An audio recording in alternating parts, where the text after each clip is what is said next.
the final prophet of God, said to be Mohammad of Islam. This is from Wikipedia. The information I'm about to give you on the founder of Islam, Mohammad Mustafa. And then I have several comments to make on all of it. When Muhammad was 40 years old, he was commanded by God through his angel Gabriel to declare his oneness. And of course, God is one began with the Jewish people and the Hebrew Bible. To the idolaters of the whole world, and to deliver the message of peace to the embattled humanity. In response to this command from heaven, Muhammad launched the momentous program called Islam, which was to change the destiny of mankind forever. He was in Hira when one day the Archangel Gabriel appeared before him and brought to him the tidings that God had chosen him to be his last messenger to this world, and had imposed upon him the duty of leading mankind out of the welter of sin and ignorance into the light of guidance, truth, and knowledge, to be a light to the world, which should sound familiar to the Jewish people. According to the accounts of this Shia Muhammad,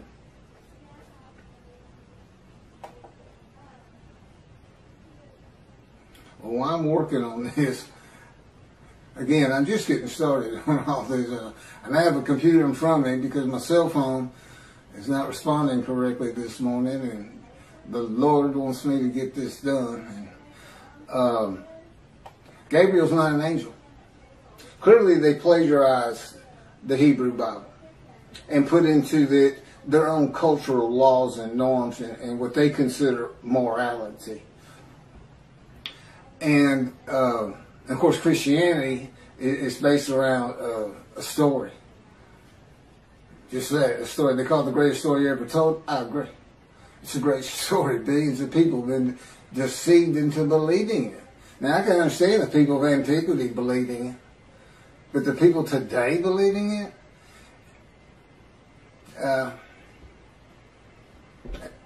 I really don't know what to say about that. I don't know how you can believe God made a human sacrifice to you, and by his blood, by his stripes, we are healed.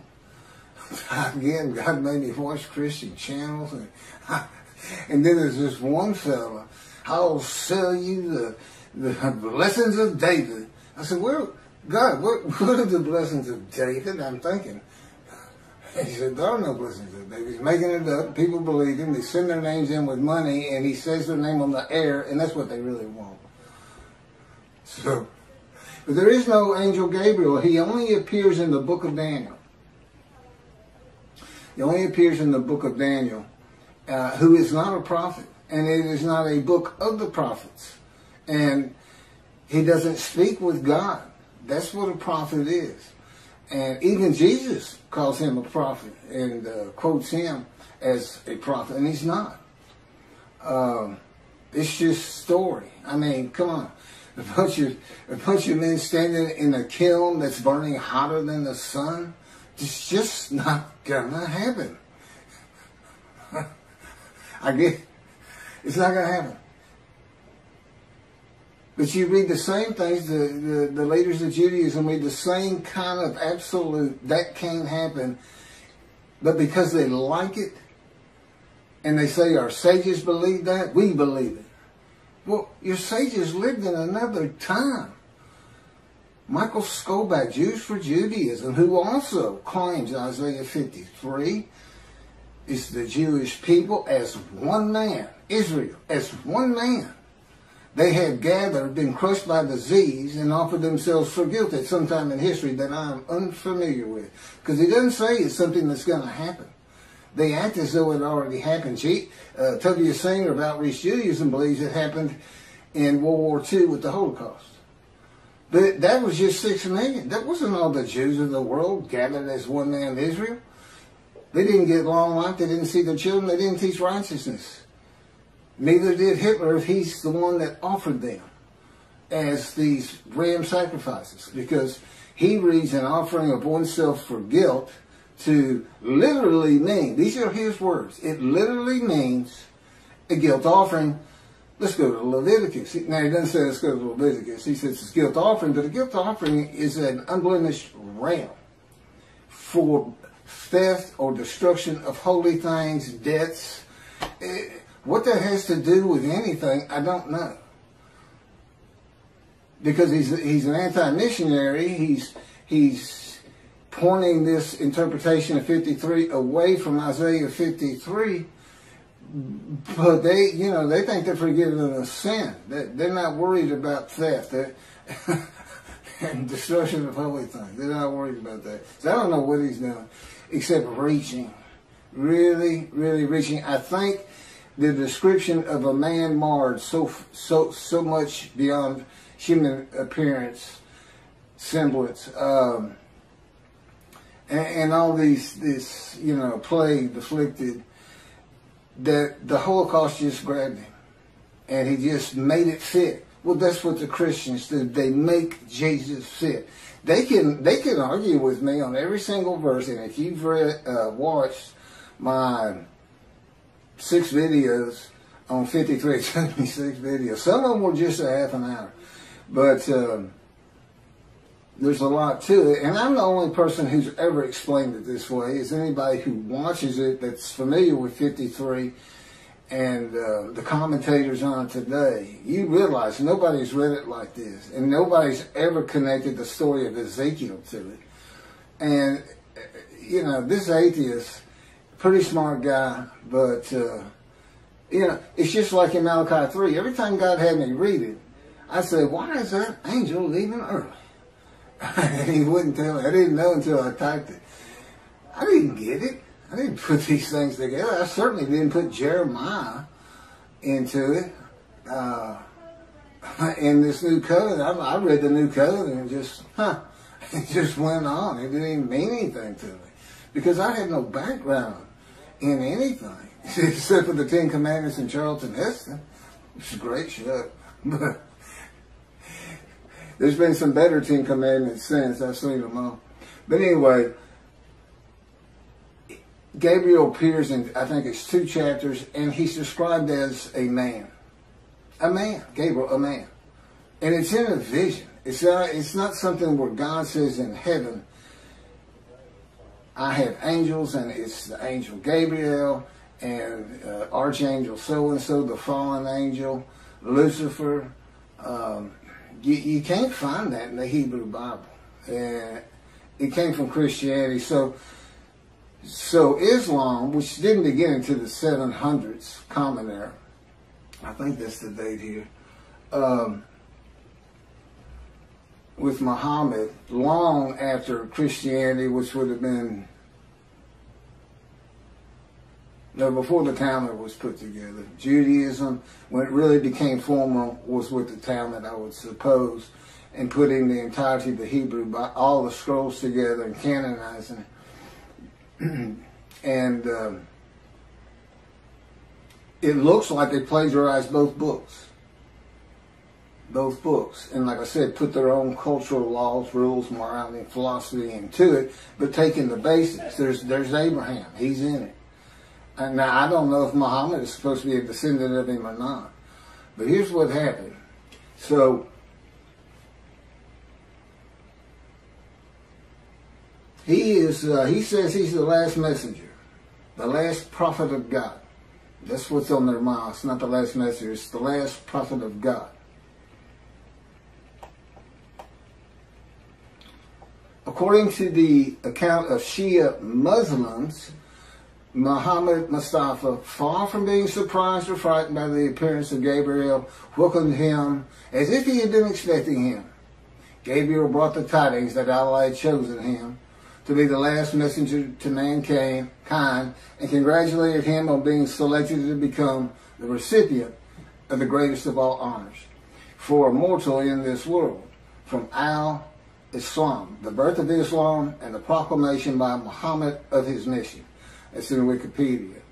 Muslims believe that the Quran was orally revealed by God to the final prophet, Muhammad, through the Archangel Gabriel, incrementally over a period of some 23 years, beginning in 609 Common Era, when Muhammad was 40 years old. That's an oral tradition. That sounds familiar. That's what the Talmud is. It's the oral tradition written, so it wouldn't be forgotten.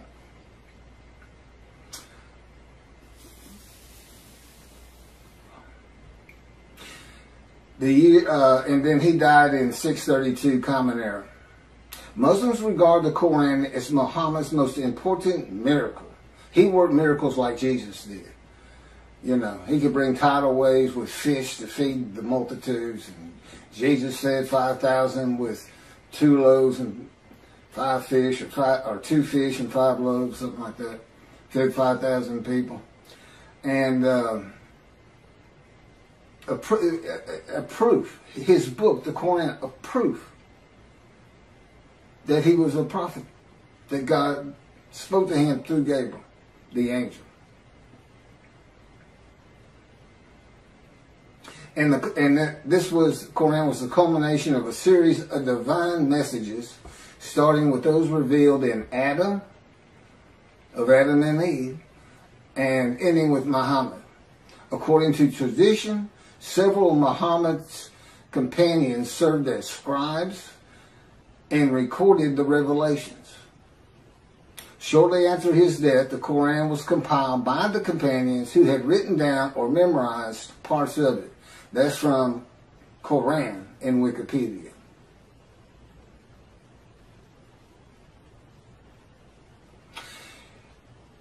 God chose his last messenger. And Allah means God, by the way. It's just not the God of the Hebrew Bible and the God of the Jews. God chose the last prophet, the last messenger, long before the time of Muhammad, when Malachi wrote Malachi. The messenger is Elijah for a time to come, and the time still had not come. The land did lay desolate, but they had not returned. It did not bloom again until 1948. And even then it was a desolation. It took many years to get it going and renew all the old cities like Jaffa and Haifa and Tel Aviv, and of course rebuild Jerusalem. You know, it's a metropolitan area now. Elijah, which of course is me. Now, how do you think Islam's going to react to me? We already know how Christians are going to react. Not too favorably. Not too favorably. So this, you know, David is here because I'm David. David is here. I am the Moshiach. I am anointed. Which means the man of Isaiah 53 is anointed. And the anointment is the alighting of God's Spirit on me. That's how I know I'm the man of chapter 11, verses 1 and 2. Because there is no question that the Spirit and God are within me. And that's how I know this whole concept of God is in His Spirit. And I can point to Scripture that says just that. And explains things where it doesn't say it. Now they believe Muhammad to be a prophet because of his book. I've got 2 books God dictated to me with all this information. This is chapter 49 of Isaiah 53 in the day of the Lord. See, it's not just about Isaiah 53. Now, the last chapter is the day of the Lord, and I'm going to do that probably on a separate video. I may make this another 2 half-hour recordings. All my camera will take. So, God's righteous servant, me. I am the final prophet, not Muhammad. And as the final prophet, and with the God of the Jews, being the Abraham and Judaism being the Abrahamic religion that is correct. There's 3.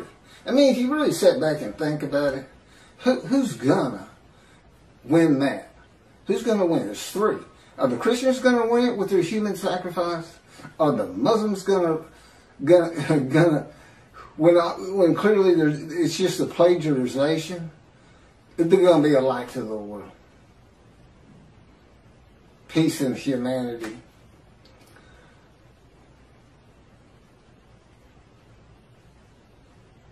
And they got there by stealing somebody else's book. They took the book of the children of God also. The Christians attached it. At least they didn't attach it to the Koran. You know, I mean, that's a plus in their favor, I suppose. I'm going to go ahead and start into chapter 50. I didn't know all that. I didn't know that they were using an angel that doesn't exist. And he doesn't. I've been had an envision and told and in no uncertain terms that there's no such angels. There's no Michael. There's no Lucifer. There's no fallen angel. It's just part of a story because that's what the people in antiquity and today too, to an extent, they just like to believe in that. The Christians got so much jumbled up in their minds. So much of the religion conflicts and doesn't make sense. And they've got entire armies of demonic forces that are at war with God, and this and that. I promise you. I know his power like the back of my hand. And there's no contending with him. Whatever he thinks is. He just wills it. Gone. You know. He can take this world and turn it into a pea. The size of a pea just by thinking it. He set off the Big Bang. That's how Genesis starts out. He divides light from dark and this and that. Yeah. We're the dark. And the division is the platform of heaven. And we know we're in the dark because he had to put suns in there for us. So it's kind of a blend. You have to look. The universe, his universe, the unseen realm, and then the real. The universe of real, which is like, you know, objects, solid things, stuff you can see, came with the Big Bang. And it's all within his original unseen realm. So we're a universe in a universe. It's not parallel universes, just one inside another. Totally different from each other. Science, totally different. We can never see the unseen realm except what he would place in our minds. I mean, he can place an angel Gabriel in my mind if he wanted to and have me believe it, and I would. But he doesn't. He's very real and matter of fact.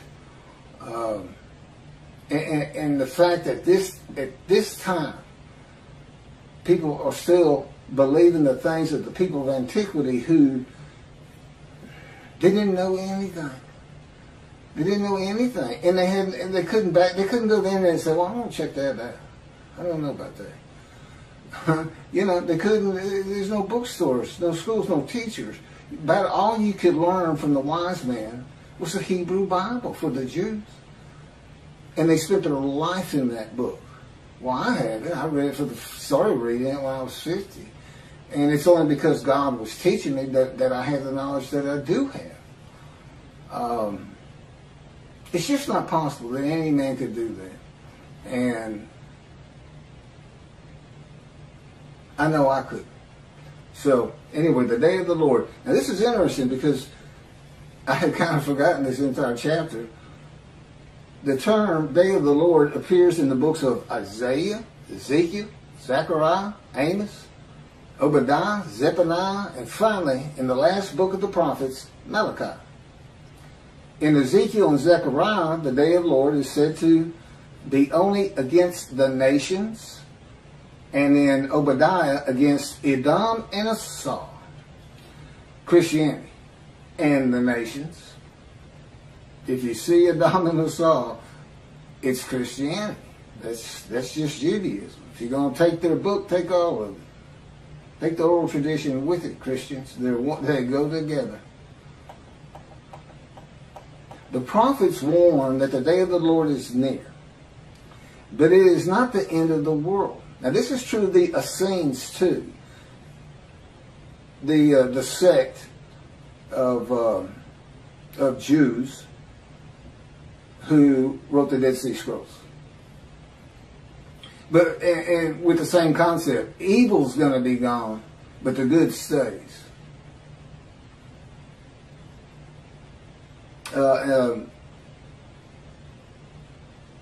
The destiny of the world will be changed. God returns to the earth to dwell among his people in his sanctuary, which he's doing, on his holy Mount Zion in Jerusalem, and the world will know that he sanctifies Israel. Lo, the day of the Lord is coming with pitiless fury and wrath, to make the earth a desolation, to wipe out the sinners upon it. Isaiah 13:9. You say, well, see, that's not, you haven't been talking about that day of the Lord. It's ahead. God's final word on it. Because that's not going to happen. That, again, that's just fun to read. It scares people. And, whoa, war's coming kind of a thing.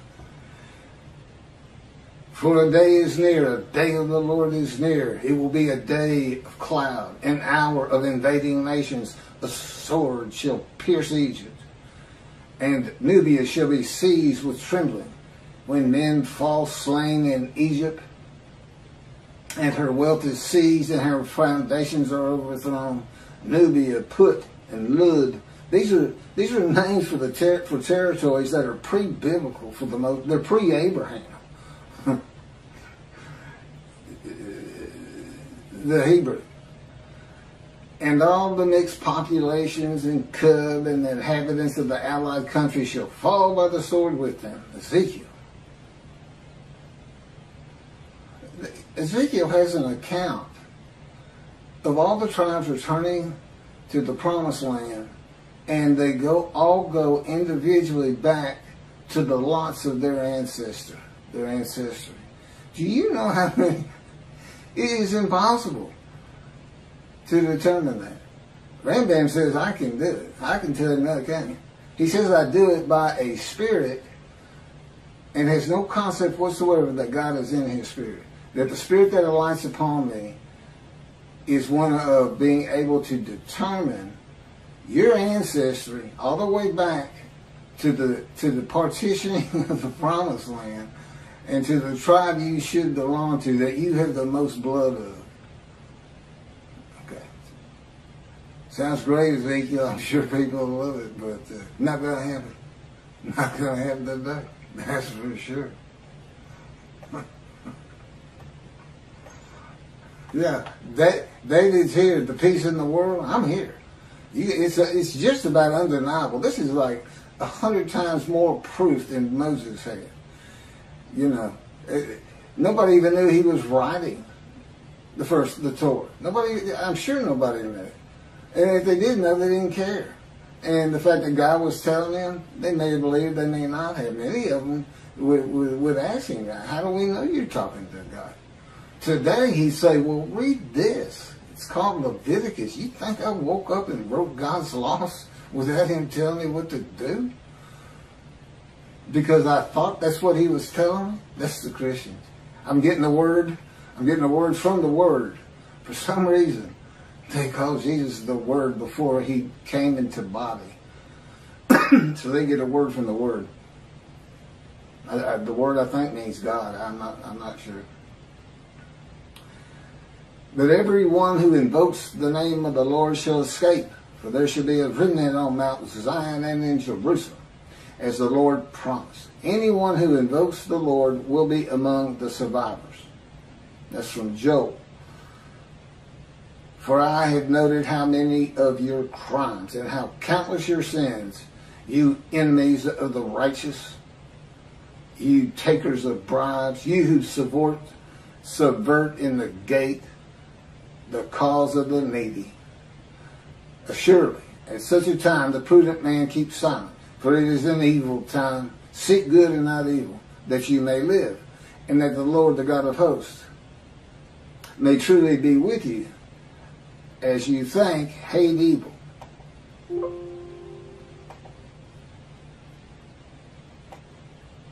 So here's some morality in a great story.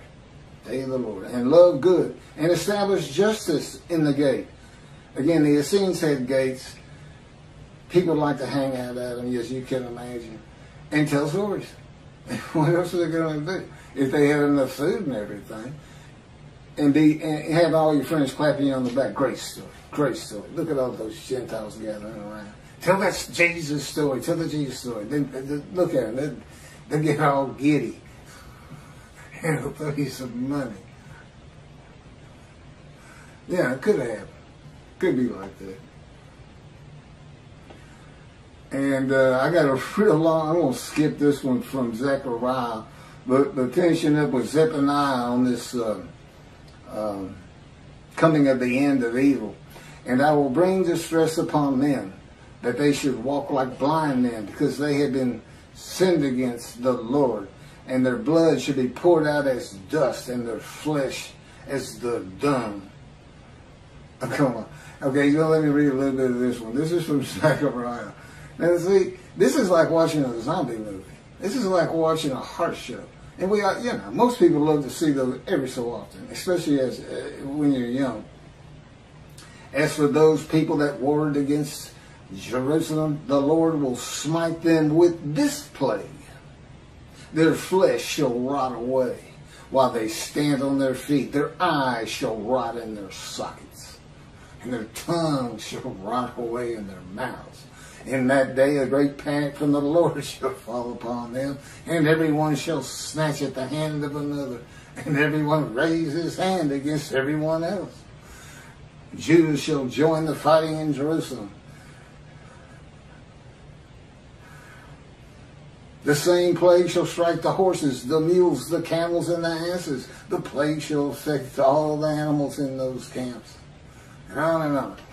Malachi 3 brings a new concept to the day of the Lord. Why is that? Because it's not going to be in antiquity in Jesus' time. It's not going to be in the Middle Ages. It's going to be in the age of the internet, knowledge, science, medicine, common sense. Oh, that's right, reasoning, and enlightenment. But it's still fun to read. That's the thing, he was writing for antiquity, because this is the kind of stuff they not only, they would believe these stories. And today, we don't believe them. We just think, wow, that's fun to read. So God was writing it for different eras. He wrote for antiquity in the Middle Ages. And then we had the Age of Enlightenment kicking off in about 1600. Computers in 1960 to today. The age of the internet.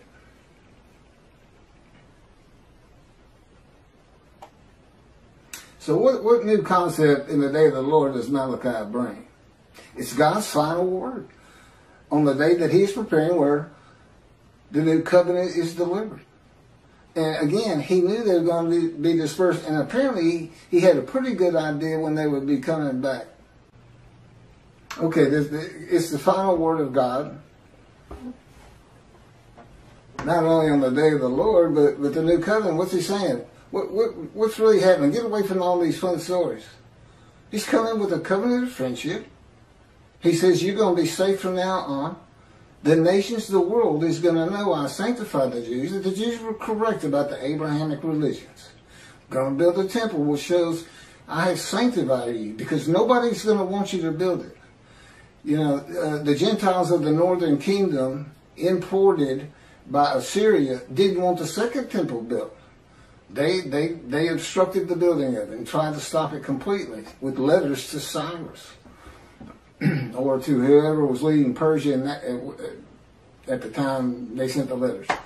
And he says, new covenant, everybody's going to be sin-free, holy seed. And since he did the same thing with the exiles, he never says, I'm making you a holy seed to build the temple. He never does say that. But that is what happened. And it's going to happen again. He's going to have that temple built, I don't know, 10, 20 years from now. I don't know. Presumably before I die. But now David, he died before the building of the first temple. Although he had a lot to do with gathering all the materials for it and the wealth that went into it. and Solomon had a home to be honored. There's always a lot of things happening again that are real. As a matter of fact, it took longer to build Solomon's house than the temple. So he must have had a pretty honorable abode, right? That and God talked to him. Now, God doesn't address the nations. As I started out, these different days of the Lord's in the various books, some are just pointed at Christianity, some is the nations. They kind of differ. But Malachi 3 is real clear.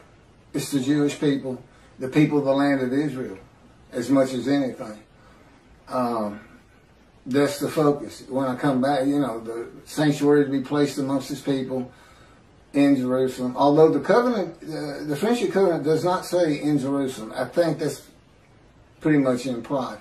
Although as David purchased the Temple Mount for God after he had failed the test that God put him to, as kind of a making up for it. I watched this land, and I could go back. There's people who have raised millions of dollars for the building of the third temple out there right now. Just on the belief it will happen. God will come. They just don't know how because of the false teachings. Teaching of antiquity. The teachings for people of antiquity. Well, the people today aren't of antiquity. Compared to those people, they are all brilliant geniuses. Every single person who has a computer is a brilliant genius. Knowledgeable. Over these people. So, here's God. Not only is he saying something different than your traditional day of the Lord, he's saying in future times, in the times where man is more enlightened, knowledgeable, we're just going to build sanctuary and everybody's going to be safe because that's just going to keep people from picking on you as much as they are, and they'll have it in their minds, just don't mess with them. That God could be in there. God might be there after all. Keep the Middle East at bay. And of course, when I die, that's not to say God's not going to continue on as he did with Solomon, with Elijah. That was followed up by Elisha. The Davidic dynasty was supposed to continue the line of David, but I don't believe there's anything that, his covenant does. Well, my son's a great guy, and God says, would you want me to put him through that? What you've been through? And I thought about it. I said, that'd be good for him. I mean, I wouldn't wish that pain on anybody. But it changes to so much for the good. And you can't really feel another person's pain. I know that pain. I still live in it. You can't imagine what happened to me just 2 months ago. Oh, I can't. I'm not allowed to tell you, and I wouldn't tell you. But it was brutal. It went from, I had my top 5 things that he's done to me, and it moved up to, it went by everybody to number 1. It made number 1. I hope that's the culmination of those events. So anyway, lasted about 3 months. So back to this. So it doesn't address the nations, but only Israel and its people, which is all Jews of the world. Everybody in the world is forgiven. Doesn't mean you go to heaven. You've got to be in right standing. And hopefully this is going to be, all the Jews aren't coming back to the promising to Israel. But I think my presence, and particularly if you build the temple, and then consider this. The nation, if you think the Christians are friendly to you today, you're not going to be saying that 2 or 3 years from now.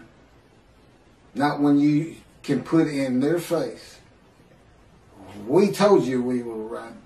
Because that's what they're always telling you. You don't even know how to read your own Bible. That's Jesus. That 53 is Jesus. And you've got all the arguments that I'm putting before you. By the way, this Isaiah 53 and the day of the Lord, every single one of the 50 chapters is summarized in a paragraph. A few of them 2 paragraphs. as an addendum. If nothing else, you stop it. It's like 6 pages. I don't know how many pages. It might be more than that. Okay, it might be a lot more than that. But anyway, if you're in a bookstore, just flip to the back, read the addendum, and just see all the different things that are addressed that really are Isaiah 53. The first 20 chapters are kind of like, you need to have this knowledge. You need to know about angels and God and his angel. And a lot of I've kind of broached, but moving on. God says, of course, you've heard this, behold, I'm sending my messengers to clear the way before me, to build the temple, and the Lord whom you seek shall come to his temple suddenly. The messenger is Elijah in verse 23. As for the angel of the covenant that you desire, he's already coming. I've talked about that. The angel of his presence brings the new covenant, Jeremiah 31. All Jews are forgiven of their sins and iniquities. And it's going to be when I get my books published. That's when it becomes official from God's line.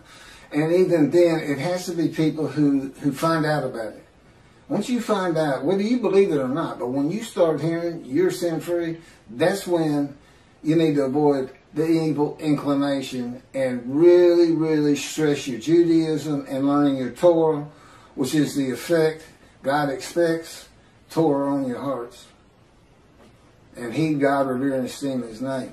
Because you don't want to miss what he's preparing. You don't want to miss it. You don't want to miss watching the evolution of the Jewish people from Abraham.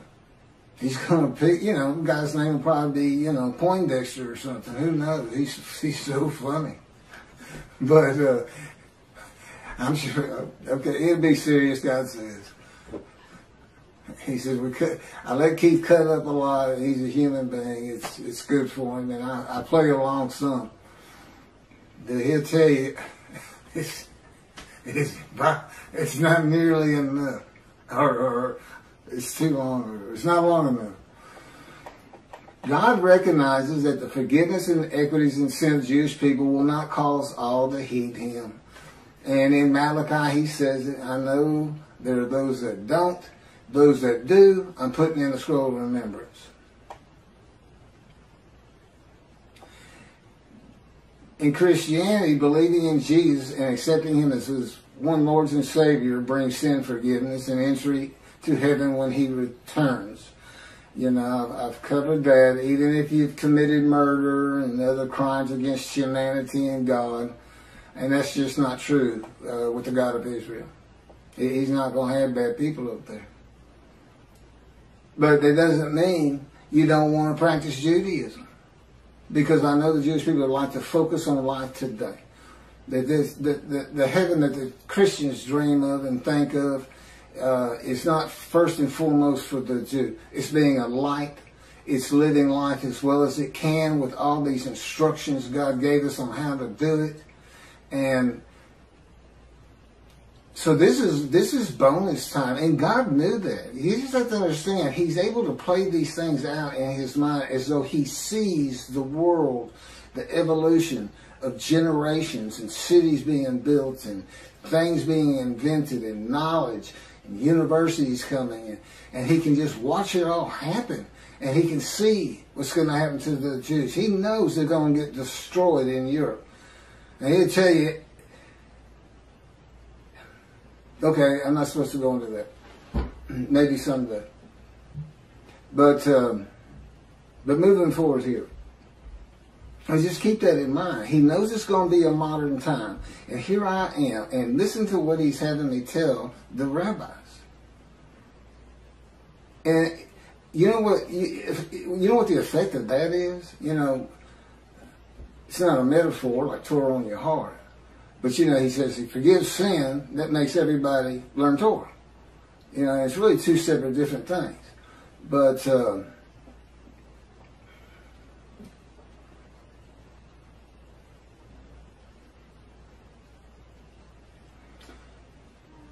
anyway, God knew in modern times of secularism and reliance on science, medicine, and technology that his righteous servant might not be recognized.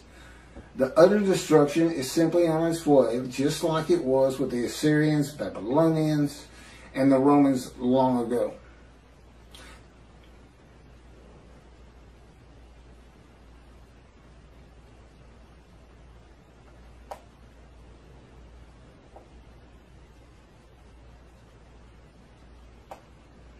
There's no mention in Malachi 3 of the destruction of the nations, as it is in some of the books and chapters and verses that I just read at the beginning of this video, or at least on the day of the Lord.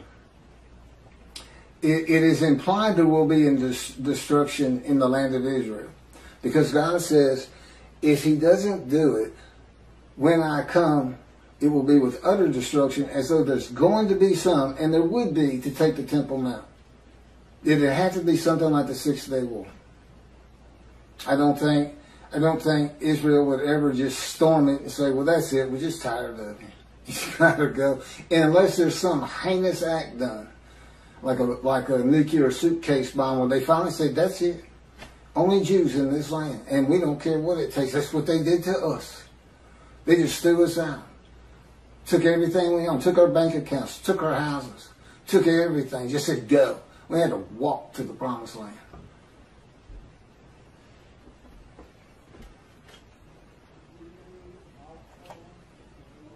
But it's the building of the third temple. Now, I remember now. It's the building of the third temple. That's what's so important. Defeating the enemies of the nations that come against Israel, and the sanctification of Israel as a land and people blessed by God with His presence in His sanctuary, is how utter destruction is avoided in the awesome, fearful day of the Lord. So it's the exact opposite. He's not coming to destroy evil. He's coming to safeguard the Jewish people, so we don't see a Holocaust again. Basically, that's what He's telling you. If the land were destroyed today by nuclear bombs from Iran, 10,000 missiles launched at the same time from Lebanon, and don't care, the sling of David, their protective system to bring down rockets is never going to be able to stop that. And you got 7 million Jews there. And we lost 6 million in the Holocaust. And that's such a brutal thing and brutal time. I still have a hard time understanding how we've already advanced so far, as awful as things are even today, from that. Well, people could, the Nazis, they singled out children. That was their favorite kill. If they were running low on bullets, instead of shooting the kid or gassing them, they throw them in those kilns alive. So, that's just, and it's a people. It's not some madman. It's not Dahmer. It's not just one crazy person out there. It was an entire country, and it wasn't just there. Russia was doing the same thing. They were hauling them out of their houses, making them dig ditches, and just going down. Family members, father, son, kids, or kids first, boom, throw them in there. Whole blocks, whole neighborhoods. No, I don't want. Some of the visions he's given me to make me really feel and understand what would it be like for the Gestapo just to break down your door and you're sitting with your family at dinner and you have no clue who they even are, and all of a sudden everybody's being murdered, and your girl's raped first, and your wife. I mean, and he put me into it's, we can think about it and be horrified. But he can make it so real, it's as though you're there, but it's still different once you come out of the vision. It's a lot different. One, you're not scarred by it. But,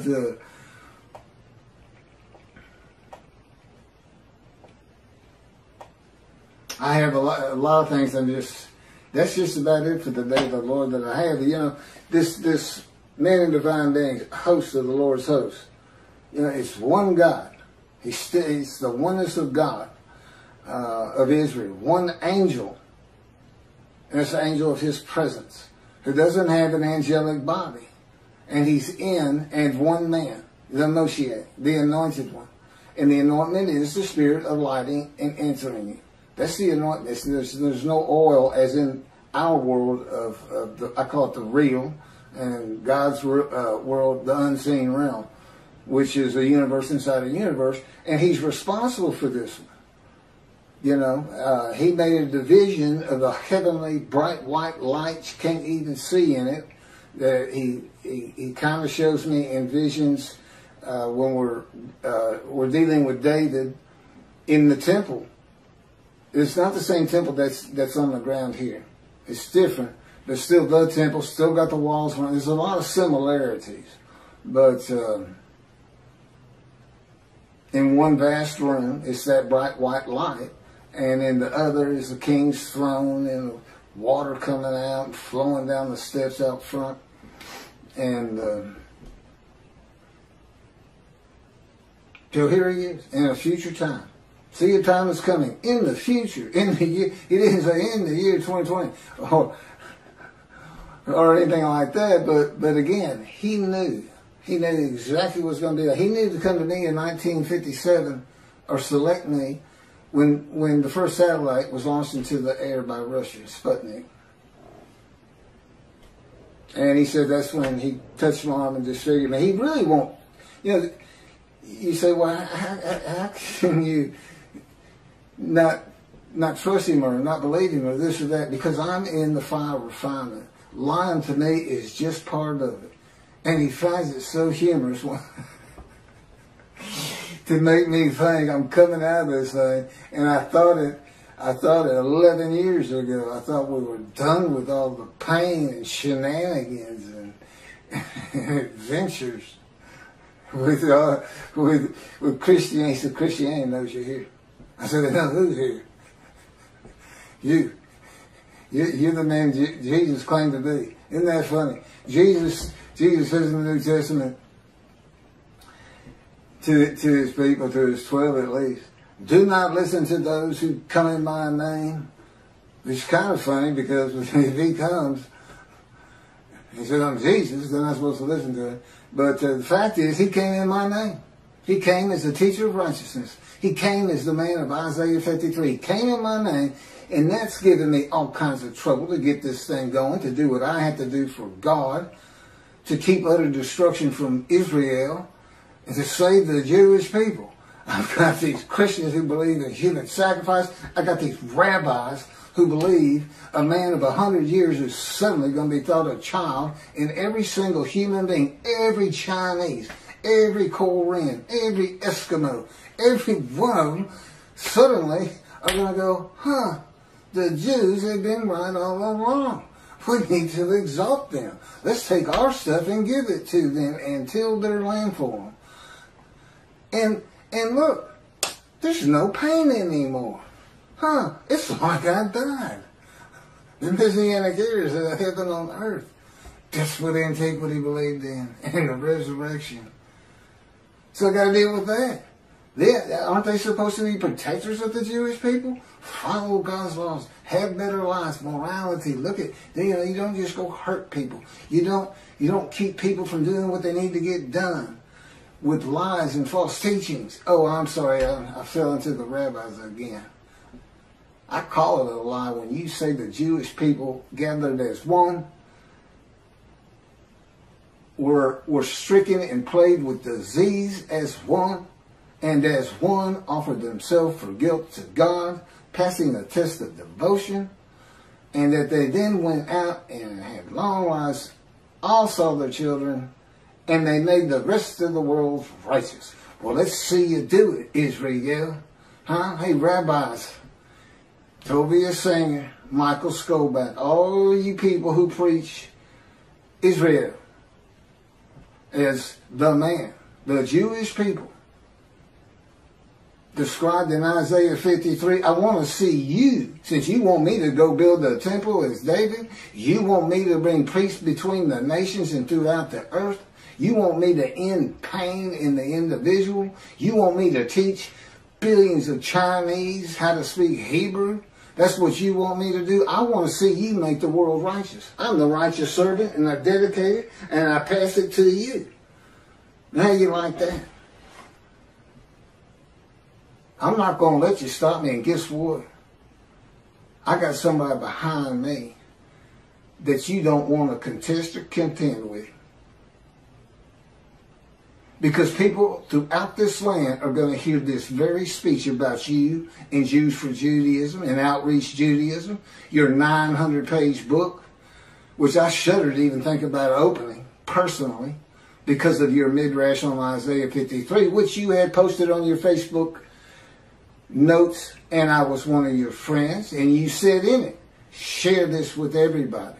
You gave me the right to use it as long as I don't slander you, perjure you, and guess what? God had me type in Isaiah 53 in the day of the Lord, which will become a bestseller someday.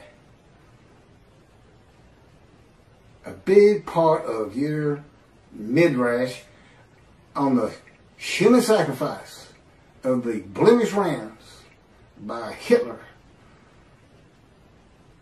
which shows that Isaiah 53 describes the Jewish people, 6 million of them.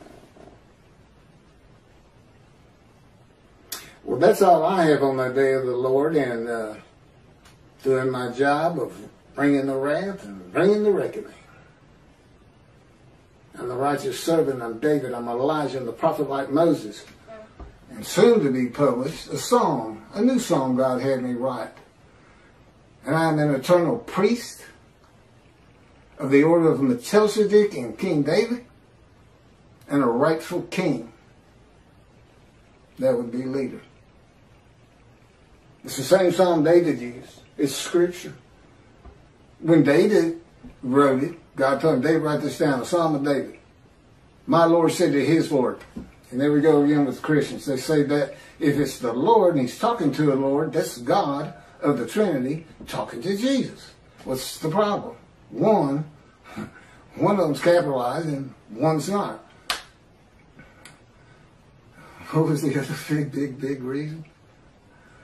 Well, just read it. It's a song about him. It's written by somebody who works for King David, a servant, something in the kingdom. He's writing of him when you read it, because he would be Lord to this man. He's a lowly servant. Yes, Lord. You know, he's a king. That's what you say. It's not Jesus. It's not meant to be Jesus. It's not a, what do they call it? Epiphany of Jesus? I don't know what it is. God wrote stories that have meaning that's just not right there until you know the story of Jesus. I got to end with this, since I apparently still got a little camera time. So, nothing is ever written about Jesus. Okay, nothing in Dead Sea Scrolls, nothing by them. No commotion at the gate, Essening gate with Jesus saying that, you know, you can't say you're the righteous servant because our founder is the righteous servant. And, yeah, no altercations noted in the New Testament. And there would have been, God tells me. It's a pretty contentious group out there. Not a lot of law abiders. But I said, I know, I had to deal with them. I think I was tough on them. Should have tried to deal with them. So, until 70. What happened in 70? The first big Jewish revolt. 500,000 Jews defeated. Battle after battle. People don't think the Jews fight. They fought for every inch of Jerusalem they could get. And then there was another revolt, and then another revolt. And they finally, it's like being in God's fire refinement. They were in the Roman fire refinement. They said, okay, that's it, let's get out of here. Thanks for the land, God, we got to go. You made everybody mad at us. We're saying we're the chosen. Whoa. So, that's when the first book, you know, so you can see these two rabbis, you know, trudging along through Syria and heading towards Europe. And what are we going to do for money? What are we going to do? I got kids, everything. I can't go to the synagogue and make money. That's how I make my living, is teaching the Hebrew Bible. His friend says, first says it's Shlomo, That story about the Jesus. I get money every time I tell that story, especially if I change it up a little bit.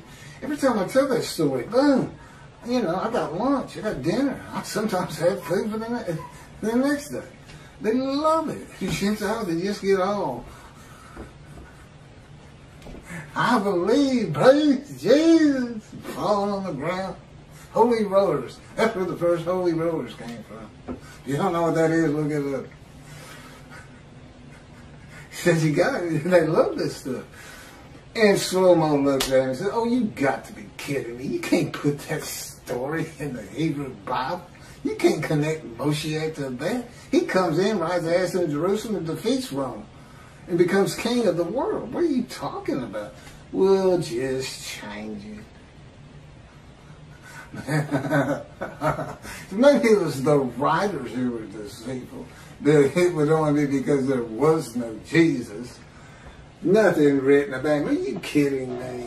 Man's walking on water, feeding everybody. The blind see, the crippled walk, dead or risen. You think he'd have probably taken the Roman leader's position from him. That's what he would have done, and just made them leave. He'd used his head instead of trying to fight them hand-to-hand combat. I guarantee you, the revolts would have had more success, although ultimately beaten down just by numbers, if God in me had been there with this unit, this human body, or any other human body. Just because he knows everything. He said, it'd be more like the Americans fighting the British, hiding in trees and bushes and stuff. So anyway, thank you. Tell anybody who's interested in Isaiah 53 that there's a new take on it. There's new explanations. And tell them it's the leper scholar. It's from the Talmud, Babylonian Talmud. There's actually, it's quoted something, Sanhedrin 9b. I'm not sure if that's in the Talmud or it just gets spoken of in the Talmud. I know the Sanhedrin, I know what they are. But I don't recall seeing anything that in the Talmud Sanhedrin is like a special book or something, or some extra, or a section. I don't recall ever seeing that. And again, this is where, you know, God, you know, I'm still a human. I'm still Keith. And the way he does that is I still, you know, I still can't find my car keys. If I had a car. And, you know, I'm the same old forgetful person. He keeps me forgetful. But I'm still a lot better than I was. Anyway. It was easier using my computer, but I don't know what it looks like on the video with me looking down so much. And so much today I was reading and not, didn't have it, like Isaiah 53, it's on the tip of my tongue anytime. But I hadn't looked at these two in a couple